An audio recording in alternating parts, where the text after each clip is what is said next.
Welcome to Radio Days with Gary Music Miller. Now here's your co-host Dave Black. They ain't nothing but hound dogs. Hello once again and welcome to another edition of Radio Days with Gary Music Miller. I'm Dave Black, your co-host. This is the Hall of Famer, Gary Music Miller, longtime voice at WKEE here in town. And I'm sure that at one time or another you have heard him bellowing over the airwaves, one thing or another. Bellowing or belching. Whatever it was, it started with a B, and the bodily function. Right, numbskull on broadcasting. That's right. Wise from Mo from the Three Stooges. Yeah. We are coming to you as usual from the Museum of Radio and Technology, 1640 Florence Avenue here in Huntington. Get a chance, come out and see these guys. We'll run over this stuff again at the end. But I always like to give them a little plug at the beginning because they are gracious enough to let us do our program here, and we appreciate it dearly. We do indeed. What? We do indeed. Absolutely. Indeed we do. Today's subject is interesting. I think to me it's interesting, and that's it's hard to get me interested in that. Anyway. I'll be honest, I wasn't real sure about it when we first talked about it. And then the more I got into it, I thought, this is really something. Yeah. This is really fascinating. Because of the fact, we'll tell you what it is here in a second, but it's where people get the titles wrong because of where the lyrics are placed. Yeah, or the lyric is so prominent. I promised I wasn't going to say again this week.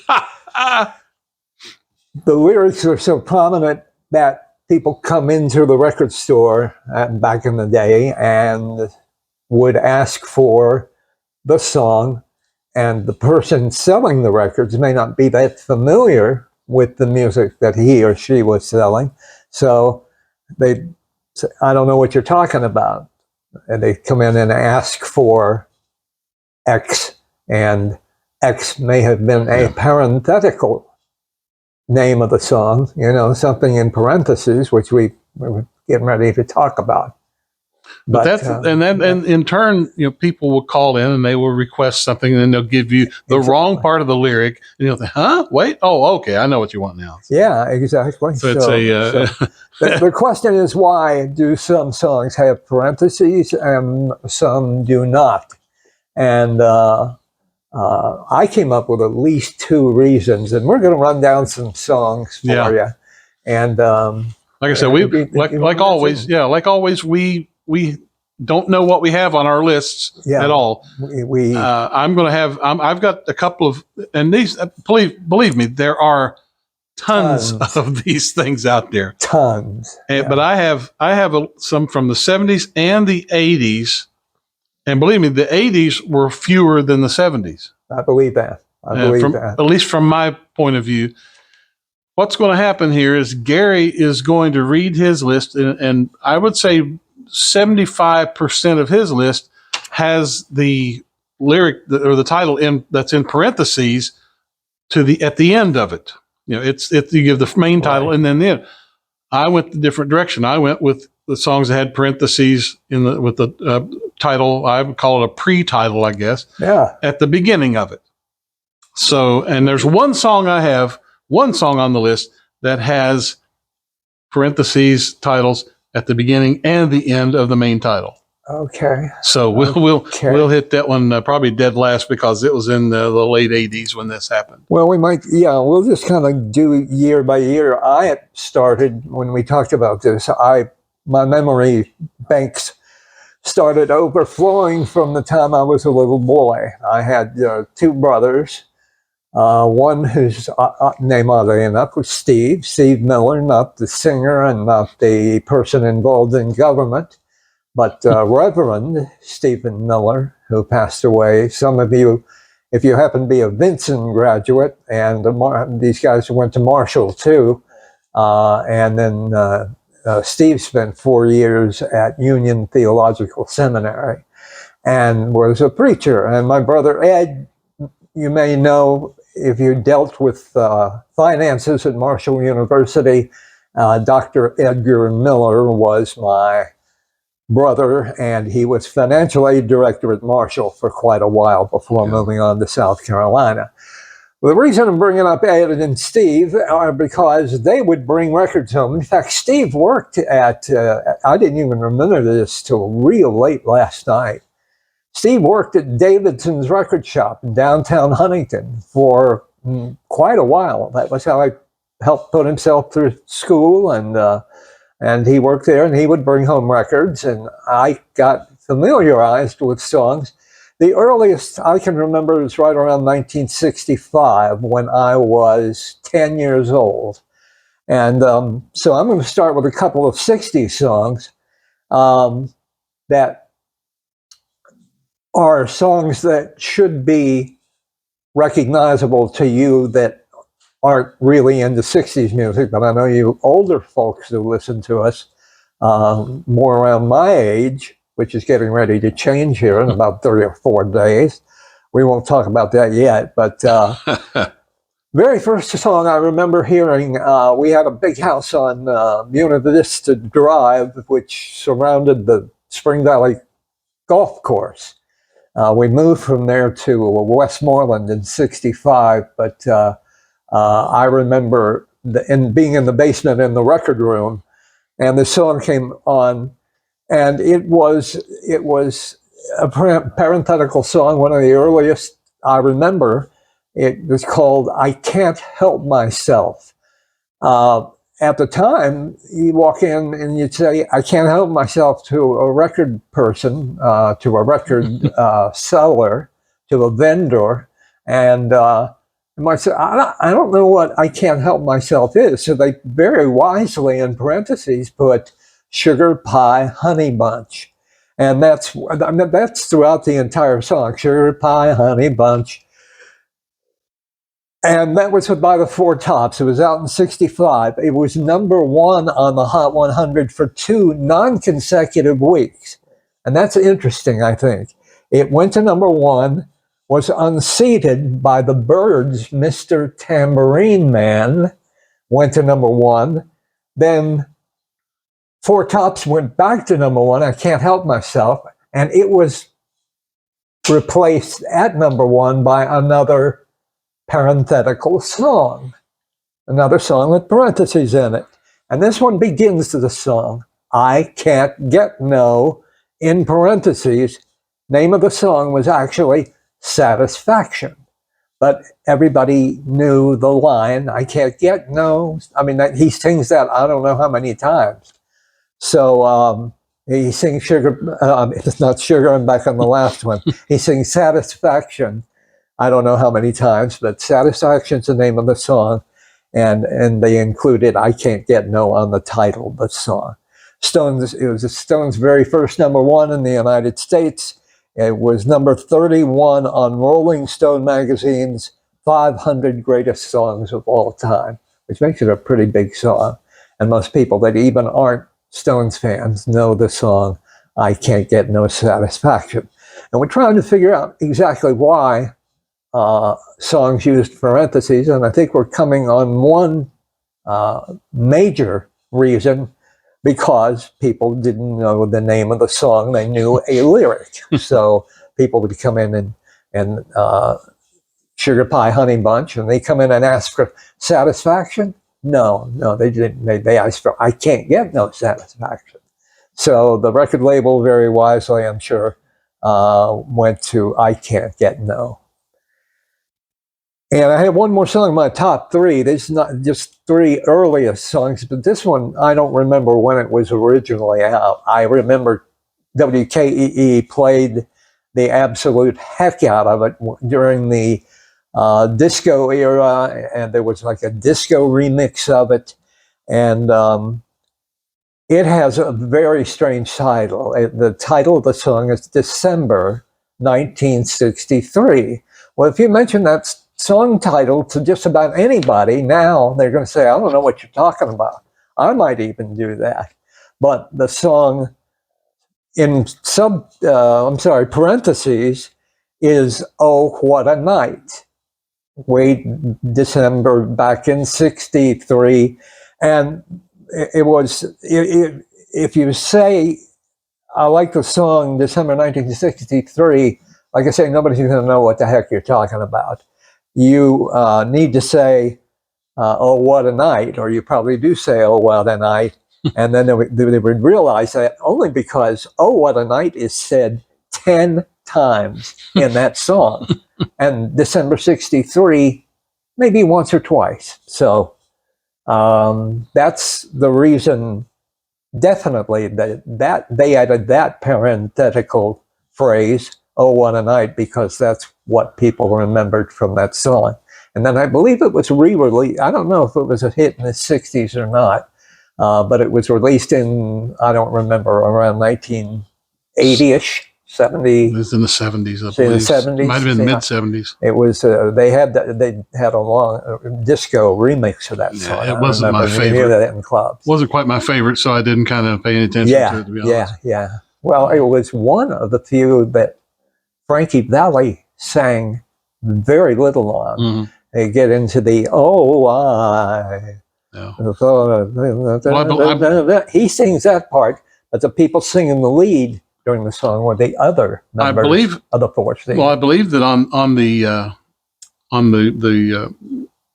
record cover itself, that it says it's done by the Four Seasons. I didn't have his name in the title of the band. This is Four Seasons. Well, you're listening to it. I remember the first time I listened to it, and I said, boy, that's not Frankie Valli. And a record guy actually brought the song into us, guy with a record company. And as music director, it was my job to meet with those people and listen to what they had to offer. And I remember a third of the way into the song, they're sitting and performing it, and then all of a sudden, you could very seriously hear the definite sound of Frankie Valli. But it's not till the middle of the song and to a very little importance to the song. Right. But I think that's the last 60s song I got. You want to start on some 70s? Sure, I can. Let me say before I start that I also have a brother named Steve. Oh, wow. And that's quite the coincidence. And I never knew that. Ed was my sister.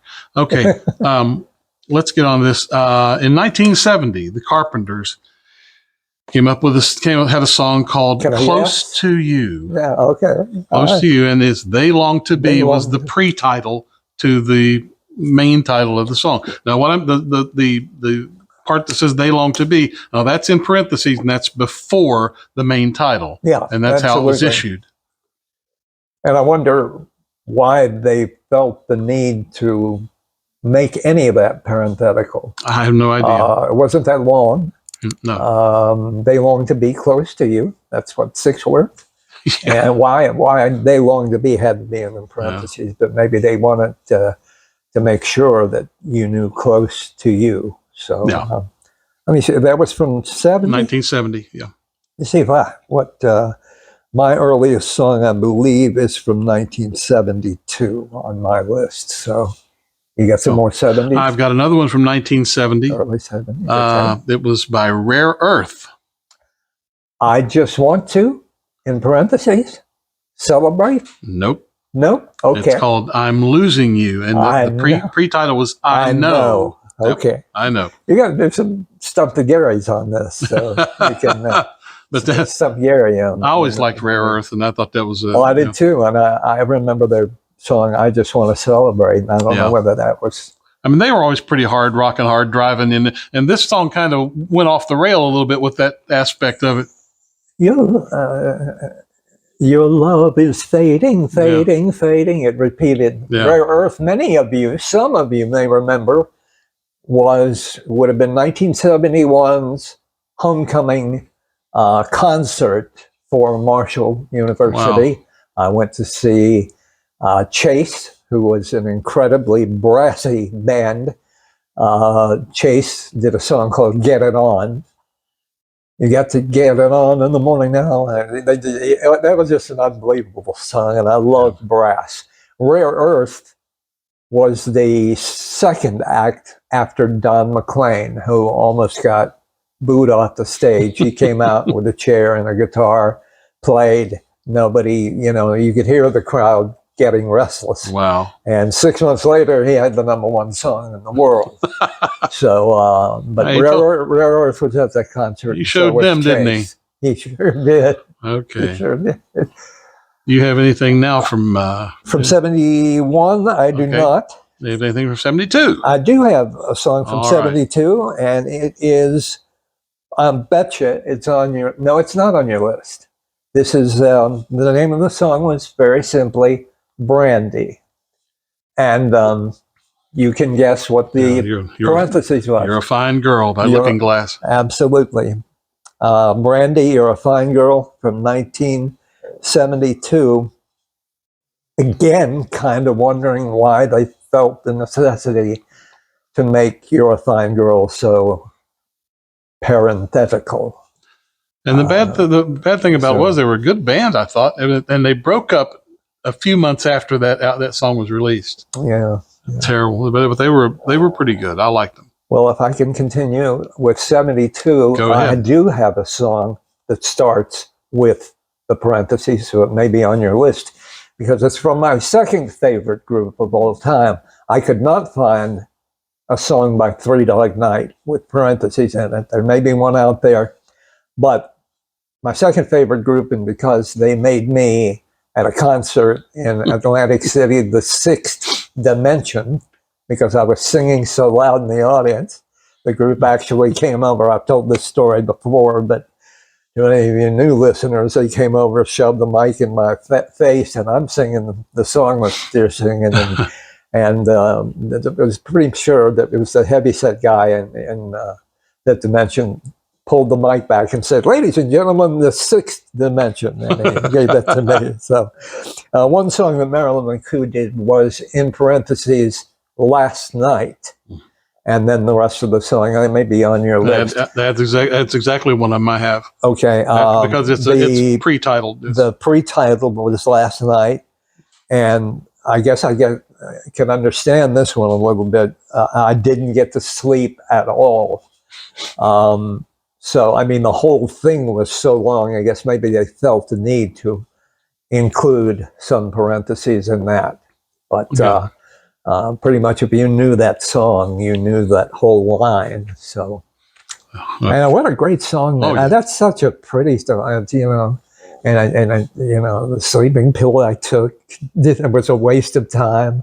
I couldn't get you off my mind. I couldn't go to sleep because you were on my mind. Brilliant lyric. It was 1972, and it was Marilyn McCoo singing it. Well, Marilyn just was an early crush for both of us. She was very attractive. Yeah. Okay. I have another one from 1972. Okay.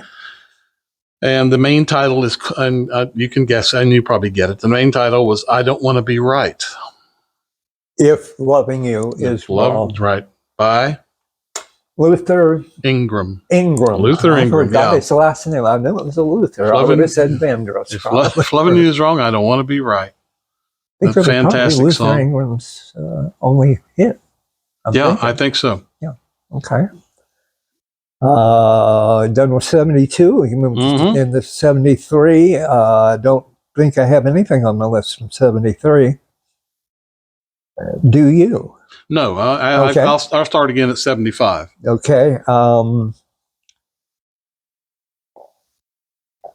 Well, let's actually, I think I'm stuck in the 76 year, 1976. So why don't you go ahead with your songs of 76 and I'll throw in what I've got. 75, I have one song, and it was pre-titled. And you know this one for sure. One of your online friends at one time. This had the longest title of any song with a parenthetical title that I've ever heard of. And you would, won't you play another Somebody Done Somebody Wrong song? Right. Is that correct? Right. By B.J. Thomas. B.J. Thomas. In 1975. I was real sad when he passed away because he actually spoke to me 3 or 4 times on Twitter, and I became most familiar with him, I think, when Butch Cassidy and the Sundance Kid soundtrack came out, and Raindrops Keep Falling on My Head just went through the roof. And he didn't like that song. That's what I understand. He didn't want to do it. Several people passed over. Right. And there's a song on that album called If You Ever Leave Me. And I told him it's a gorgeous song. And it just ends up with the predictable, if you ever leave me, I'll die. But the way he sings it is like it's incredible. And I mentioned that to him, and he wrote me back and he said, that was a good song, wasn't it? Yeah. I think I'm sure it's not one he does in concert because it was an album cut. So those lyrics are a little drastic, but he talks about, I won't miss you at all. I won't care at all. It won't bother me at all if you leave me. And then he ends the song with, if you leave me, I die. And I think this does have to qualify as the longest song title. I think you're absolutely right. If you include the parenthetical part, that has to be. There is a song, and I've never known the title to it, but I've heard it referred to as the longest title. It was by Ray Stevens. And I'd have to look up Ray Stevens' hits because I'm not that familiar with that. But there was an extreme Dr. Somebody's medicine show, and it went on forever. So, but Hey, Won't You Say is probably the best known long title. So do you have anything from 75 or 76? From 76, I have a parenthesis song from 1976. I believe this parentheses was put in, quite frankly, so the song would be less ominous, less scary. The song was called The Reaper. And it was by Blue Oyster Cult. It was out in 1976. Fairly major hit, the biggest hit they ever had. But before The Reaper, they put in parentheses, Don't Fear. So, you just didn't want to go and buy a song about the Grim Reaper. Maybe they added the parentheses to make it less scary of a song. I don't know. But Don't Fear was in parentheses. The Reaper was the name of the song. And 1976, this was totally unnecessary. The song was called Shake Your Booty. And everybody knew it. Everybody knew Casey and the Sunshine Band around that era. I don't know whether that was their first hit or the third or their fifth. But they start with a parenthetical, shake, shake, shake. So the actual title is with the parentheses, shake, shake, shake, shake your booty. They only needed to say shake once, I think. But it's not up to me to make those decisions. But it didn't stop it from becoming a big hit in 1976. So, well, somebody missed out on an advertising play with this thing because, just think of what Shake and Bake would have done with this. Yeah. Oh, and I helped. There's two. She'd say, today I'm still using it. Was that Loretta Lynn? I don't remember. Somebody like that. I always thought that she was saying, damn still help. Damn still help. I just know that there was this annoying child at the end of this, and I helped. Helped with it. Okay. Well, those are two songs that you've taken from my list, so I don't have to worry about those two. Oh, okay. Did I take Don't Fear the Reaper? Oh, yeah. Did I get the wrong year on that? I thought no, it was it's 76. Okay. In 1977, I have Higher and Higher. Your Love Has Lifted Me. Right. By that is Rita Coolidge. Yes, another very attractive young lady who was a good Jackie singer, I thought. Wilson, I think, originally did it, and she was very attractive. She was married to Waylon Jennings. No, not Waylon Jennings. You're close. Oh shoot! I know. I'm sorry, I didn't mean to embarrass you. No, She was married to Chris Christopherson. What's her name? Oh, I think. Yeah, I'm probably wrong with that. Somebody else. I have both of them confused right now. Well, there's no reason not to. Such a good old boy. Jesse Coulter was married to Waylon Jennings. Jesse Coulter. Yeah. I'm not Lisa. Oh my God. You mentioned these people and the file cards in my brain start flushing. Yeah. And all of a sudden, when you said Rita Coolidge, it just popped up. She did a song called "I'm Not Lisa," and we played it. I don't remember. I don't think it went very high. But no, it wasn't that big. Okay, what do you have? Anything? Well, that song was from '77, by the way. That's from '77. I have 1979. I think would be. I don't know about this song. It was the last number one of the 1970s. You know what? And I think it broke into January 1980.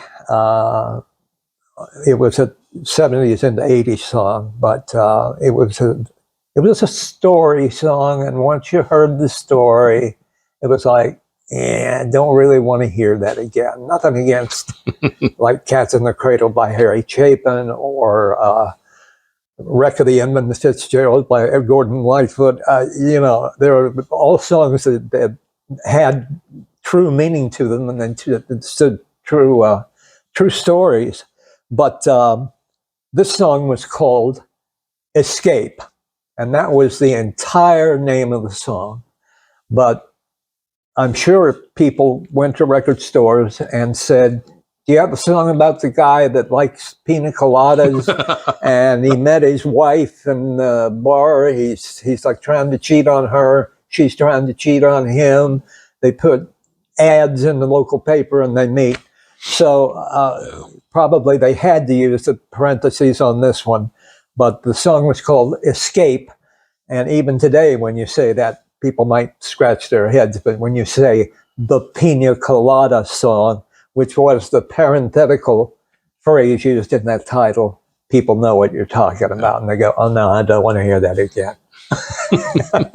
But it was a good enough song, and it caught enough people that went to number one. It was number one, last number one of the 70s, and moved into 1980 January. Right. Well, so I guess we're in. I've got a couple of 370 songs left. Oh, okay, please go. And in '78, the main title of this song was "Back in Love Again." I can sing it every time I choose, I lose. And the group was LTD, I believe. LTD, yeah. And every time I turn around. Pre-title to the song. That did not. Back in Love Again. Okay, let me move on. And I'm sorry that I was remiss, and I just wasn't using the thinker all the time. I was remiss in with their peak number on the charts, and I apologize for that. Oh, I just wrote them down to bring them up. Well, I always think to show off. Yeah. Also in 1978, this fella had a hit in '78. Then in '79, both of them miraculously pre-titled.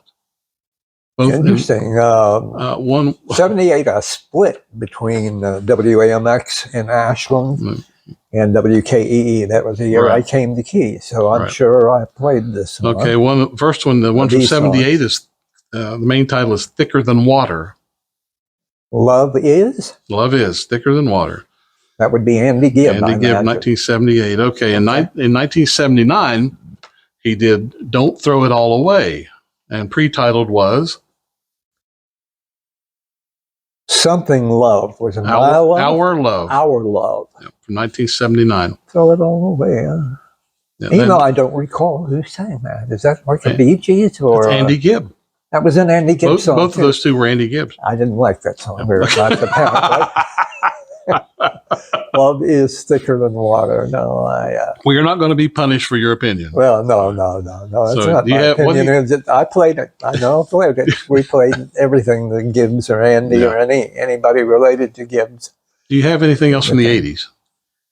I have one song from, these won't be in order, and the fact that I'm mentioning them in a certain order doesn't mean they're my favorites or anything. They're just songs that started to pop into my mind, basically. And this one popped into my mind. And this is very definitely one of the reasons that parenthetical phrases were used, why they used parentheses. Song called Jump by Van Halen went to number 1. At the same time, another song called Jump was being released, and I believe it ended up going to number 1 too, but they had to separate the two. If you went to a record store and said, I want you to sell me Jump, they would give you the Van Halen song, and you get home and you go, this isn't the one I want. So whoever the Pointer Sisters, I'm shaking on their label, but the Pointer Sisters record label very wisely added the words "for my love." So Jump, for my love is in parentheses, but they added that song so that it would not be confused with the other Jump. And as you said, it was used again in the 90s or 2000s or something with Criss Cross. So yeah. But both of those songs were 1984 songs, and they had the same title. So adding "For My Love" has my seal of approval. Well, I have 1984. I have titles here from 80, 81, 83. Okay. 1980, the main title was called Starting Over. Just like Starting Over. That would be John Lennon. John Lennon, absolutely, 1980. And you got to believe me, I have not seen his list. I'm asking him to play Stump Me so he can stump me. And in 1981, this was, I believe, a crossover. Uh-huh. And the main title was No Getting Over Me. Really? Yes. That's not, none of the file cards full of music are popping up in my head. There's No Getting Over Me. I think you stumped me on that. That was the pre-title in parentheses was Theirs. There's T-H-E-R-E. Yes. And it was by Ronnie Millsap. There was another group that had a crossover the same year, and you talked about Key playing that one also, and that was Elvira by the Oak Ridge Boys. So there was two country acts that got crossover appeal there, I guess. At least, yeah. That's interesting. I had forgotten the Millsap. And of course, I remember Elvira. In fact, if you were with us, Steve Hayes was with us a few shows back. And he was the morning man and program director and did the night show. And I had to break the news to him that Elvira was crossing over to pop radio. And he claims, I don't remember this, but in his book, he mentions me. Thank you, Steve. And he says that the corporate guys came up from like Raleigh, North Carolina, to sit at the long conference table and discuss this one song. Should we play it? Would it destroy us? So, it was a very catchy little ditty. I won't give it against that. Yeah. So. Okay, my last, before you hit another one of yours from the 80s. In 83, this song was huge for some reason. It was just called Fascination. Keep Feeling Fascination, absolutely. By? Keep Feeling Fascination. That was one of those like techno groups that came out when Tears for Fears and Minute. I can even remember. I think it was on A&M Records. It was a red record label. Keep Feeling Fascination. Girl was very much a part of that song. Mm-hmm. Tell me. Human League. Yes, Human League. They bowled on Wednesday nights. Baby. They bowled on Wednesday nights. Okay, that's all I have up until 87. So if you have anything before that, go ahead. Okay, 1987. Not sure this song needed parentheses. The song itself was just called Dude. That was the name of the song. Yeah. Nobody remembers that, I don't think. They when you say dude looks like a lady, you think of Aerosmith and a huge song from 1987. But why the parentheses around looks like a lady, since that was very much a part of the lyric that was sung in that song. So it was somebody's bright idea to put the parentheses in there. And so Dude is the official name of the Aerosmith song. I think the rest of mine are from the 80s. Do you have any more from 87? Do I have any from 87? Any more from 87? Oh, okay, I'm sorry.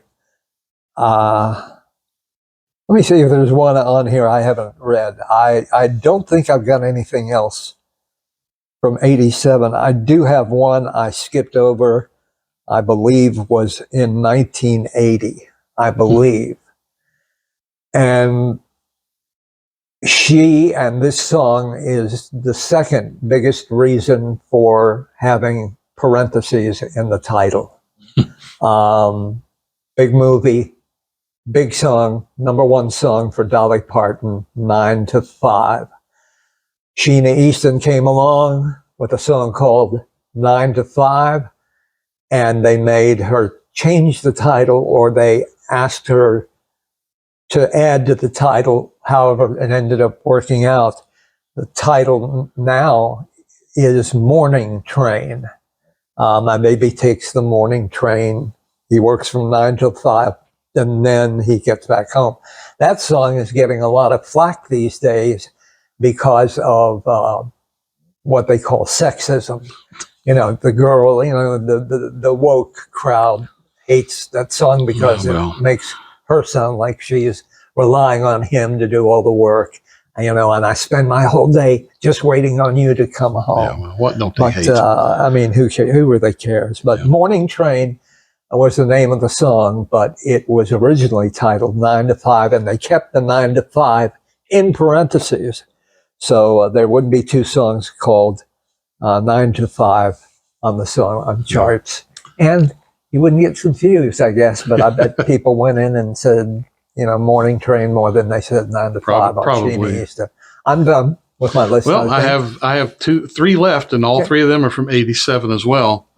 Okay. This one, the main title is Died in Your Arms. Yes, Cutting Crew. By the Cutting Crew, absolutely. Big song. It was a huge song. And the next one on my list from a movie and soundtrack. Mm-hmm. It's called The Time of My Life. And they put in parentheses, I've had, absolutely. Bill Medley and Jennifer Warnes from 1987. That was another big one for those guys. Yeah. Jennifer Warnes was like a duet queen or something. She really... Well, she had one single, Time of the Night, The Right Time of the Night, right. I believe. It was around 77 or so. Yeah. And then what's really funny, I recently caught a Growing Pains episode on TV. Listened to the end of the song. Well, I listened to the beginning of the show, and the beginning was very definitely B.J. Thomas. And actually, it was a pretty good song. It was called As Long as We Got Each Other. And at the end of I was watching the credits to see if they credited him, and it said B.J. Thomas and Jennifer Warnes. So she was part of the title of that title track to that TV show. All right. Well, to top off finish, I should say, my list, and maybe top it off, from 1987, this song is the only song that I could find that had a parenthetical title at the beginning and the end of its main title. I'm real curious about that. And the main title is Fight for Your Right. Well, the last parenthesis would be to party. That's right. And what is the beginning? You gotta Fight for Your Right to Party by the Beastie Boys from 1987. Parentheses at the front and the back. And that is our parenthetical lists for this afternoon. Thank you for tuning in. I hope that you're still with us. I should have mentioned this at the front, but we usually add a couple of things at the end of the show. And here's something we're going to, I always keep my eyes open for people who passed away in the music business. And it's my unhappy duty that I put on myself to mention people who passed away. And Bob Weir, most people will not know Bob Weir's name, but if you are a deadhead, you would know Bob Weir is a founding member, one of the 4 or 5 founding members of the Grateful Dead. And I don't know at all if Grateful Dead ever had a hit song or not, but they were very big in FM album radio. Yeah, they had a lot of AOR stuff. AOR, yeah. Bob Weir, founding member of Grateful Dead, died January 10th at the age of 78. Touch of Grey was a hit for them that got sounds right. top 40 play. I thought they had one, but I couldn't remember what it was. They did Truckin' and stuff like that. Yeah. I think Touch of Grey got top 40 play. And at the end of every show, I'm going to mention a song. Because a lot of people ask me, how did you pick which songs got played and which songs didn't? And I was, as well as being a DJ, I was a music director almost my entire radio career. I started music directing at WWHY between 71 and 74. And when they went country, I decided to leave, went to Charlie Dunlap's WCMI in Ashland. I was a music director there from 1974 to 76. I joined the staff of WAMX, which was a top 40 station in 1977. And in 1978, the call came from Star Stevens at Key Radio, and I started at Key in 1978 and was music director there through 2009. So there's 31 years of songs.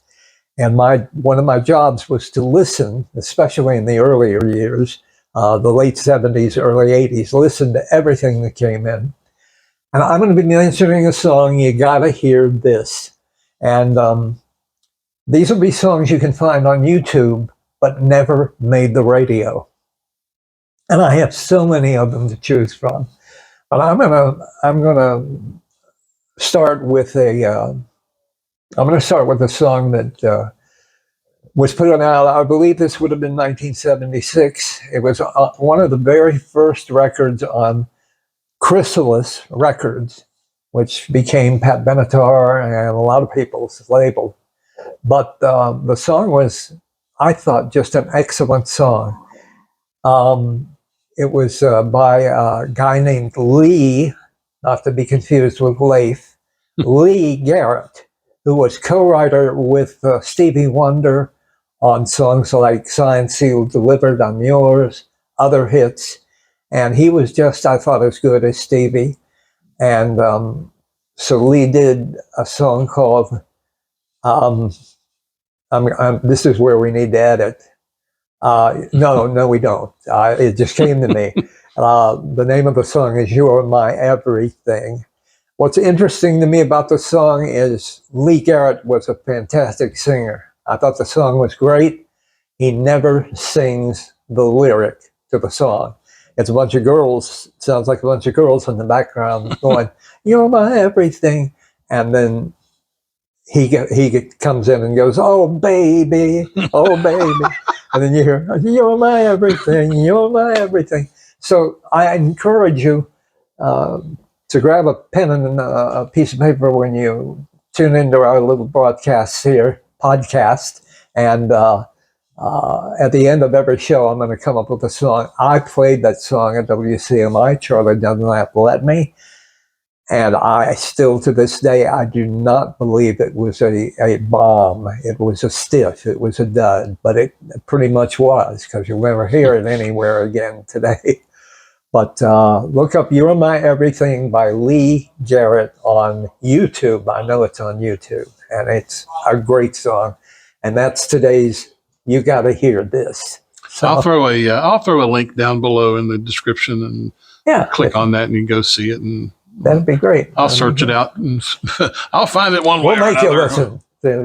With the link to the song. The lyrics in that song weren't like the what Jed Clampett did one time when he was dressed up in all that LeMay and he was singing, "Oh baby, yeah baby, oh." Could be. That was an old Beverly Hillbillies episode. Okay.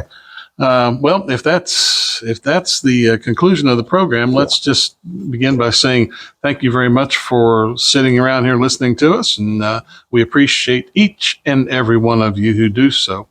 If you want to get a hold of this fellow, you can send him an email at rdwgmm@gmail.com. You can get him on Facebook. You can get him on X, formerly Twitter, at Gary Music Miller. He will, and you can leave a comment down below where below the description box should say, and we'll reread those periodically on our broadcasts and go over those one at a time and respond to them. And if you're a subscriber, we appreciate it to no end. If you're a regular listener who doesn't subscribe, we would really, really appreciate you subscribing. If you enjoyed today's show and today's topic, please think about subscribing. Right. We don't come at you dozens and dozens of times. We do a new show just about every 2 weeks. So I want to thank you folks who've watched all the way to the end. Thank you. Yeah. And once again, we are coming to you from the Museum of Radio and Technology, 1640 Florence Avenue in Huntington. Come out and check them out. You can check their website as well. It's mrtwv.org. Give them a look up and come out and see what they have. It is a true museum. Yeah. It is filled with old radio, records, TV, you name it. And if you got it out here. Plus it houses the Broadcasting, West Virginia Broadcasting Hall of Fame. Yes. You can see all the mugshots out there, Gary. There's all every Hall of Famer they have, plus Ernie Saunders. Yeah, exactly. So you got and I see people walking through, so maybe people are responding to our invitation. That is to come that's worth coming to see. There's no charge. Just whatever you feel like maybe giving at the end of the tour. A donation would be fantastic for these guys out here. Okay, we're done. We're done. We thank you from the heart of our bottoms, and we will see you. We'll see you next time. By the heart of our bottoms. Oh gosh, we're having some fun, aren't we? Equal beyond ridiculousness. Yes. Okay. Gary, you got anything else to add? I don't think I've got anything to add. I think I know what the next show's going to be about, and I've got a couple of great topics. But you've got a couple of great topics. I'm glad you know. Okay, thanks a lot, everyone. We appreciate it. Yep. Next time around, we're going to be even better. No, I'm kidding. And remember, stay with us to the end, which you obviously have if you're still listening to us. We do some twists and turns. Yeah, we're going to I do the deaths, which I don't like doing, but I do them anyway. And you got to hear this. If you're into music, you got to hear some of these songs. These are songs that I had to listen to because I was music director. Yeah. And I decided most of these songs were really good enough to go on the radio, but I was wrong. Okay. Well, since he's wrong and I am too, we're going to get out of here. Thanks so very much for sitting in with us and listening to our frivolity and information. We appreciate it. Have a great remainder of your week. We appreciate everything. Thanks a bunch. God bless. Take care, everybody. So long.